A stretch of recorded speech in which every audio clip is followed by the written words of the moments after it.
Hello again, welcome to another video. This time I'm going to be speaking about some coffees that you can order in Portuguese. So depending on which area you are in, you might use different names for certain coffees. So for example, if you were in Lisbon, you could ask for a small shot of coffee, would be a bica. If you were in Porto, that would be known as a cimbalino. Or if you find it confusing, you can just ask for café. If you ask for café, you're going to get it in a small cup like this. You see these tiny little cups and saucers here in Portugal, almost like little tea party cups. And you will get it served in one of those. It's like a coffee shot. Often this is not going to be filled to the top. So what you have to do is you'll have to ask for a café cheio, café cheio, or uma bica cheia. Incidentally, if you're wondering where the word bica comes from, take a look at the link below, and you can also watch another video where I'm explaining where this word actually comes from. So let's move on. The next thing you have a café pingado. Café pingado, it's an espresso that's been topped up with a little bit of milk. Also similar to this is the garoto, garoto. It's a milder tasting espresso that's around 50% coffee, 50% milk, but it's again served in a very small cup. The word garoto means little boy, and apparently this is because this is what parents used to give their children when they were introducing them to coffee, but I'm not sure about that. So maybe you can let me know in the comments. Carioca. Now a carioca it's a weak kind of espresso. So if you're not looking to get a really good hit from the coffee, maybe Carioca is going to be better for you. Normally when you make a bica, they take the old coffee out and then they replace it. To make a Carioca, you're not going to take the original coffee grounds out. So it's possibly about half the amount of coffee as a bica, roughly. Café duplo. So café duplo or bica dupla, that's going to be a double espresso. And that's possibly, if you are really looking for a good hit, that's the one you're going to go for. That's going to be very strong. Café con cheirinho. This is another one where you're going to get, again, a bica. It can be uma bica con cheirinho, and you're going to get a coffee with a drop of brandy or aguardente in it. I've never tried that personally. I don't know what it's like. So if you've tried it, let me know in the comments below. Now, descafeinado, you can get decaffeinated coffee here. Café descafeinado will just get you a bica, a decaf bica.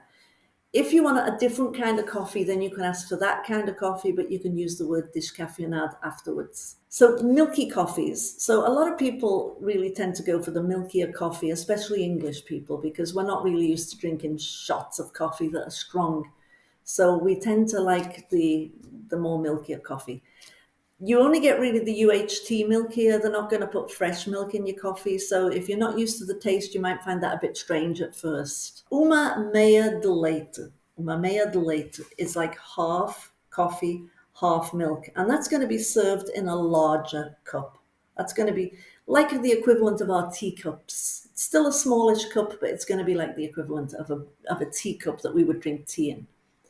So it's half milk and half coffee, similar to a flat white. You can ask for a meia de leite, or you can ask for café com leite. It's going to be the same thing. So café com leite or uma meia de leite, it's basically the same thing.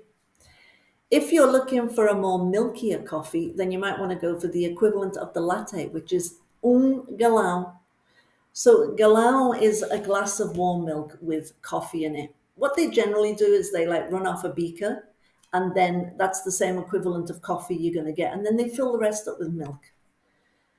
Now, with your milky coffees, you don't really say you want it strong or weak. You will say escuro, dark, which is going to be stronger, or claro, which is lighter, which is going to be weaker.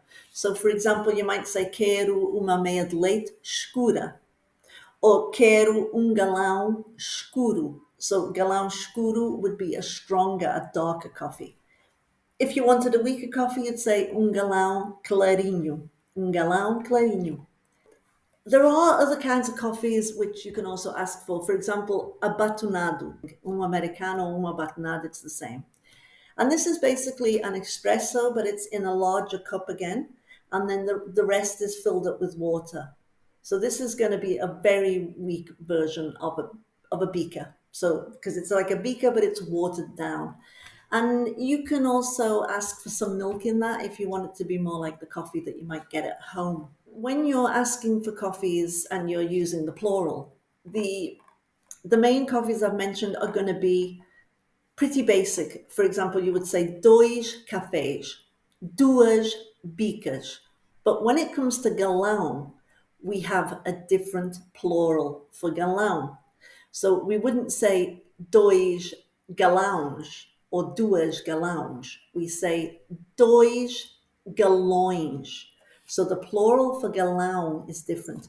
Next time you order a galão, you can say it like a native speaker, and you can say dois galões, por favor, or dois galões, se faz favor. So this is basically it with the coffees. If you felt that I missed any out, please let me know in the comments below. And this is basically your basic coffees that you get here. I didn't really put cappuccino. Although people do order cappuccinos here, they're not going to be like your Italian cappuccinos.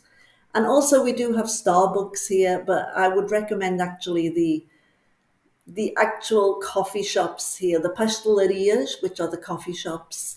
They have good coffee, and it's not going to be powdered coffee. It's not going to have syrups and stuff. It's proper ground coffee. In fact, sometimes when you're in the cafe just chilling, they will actually put the grinder on, and it's very nice. Anyway, that's enough for this lesson, I think. If you have any questions, please let me know in the comments below.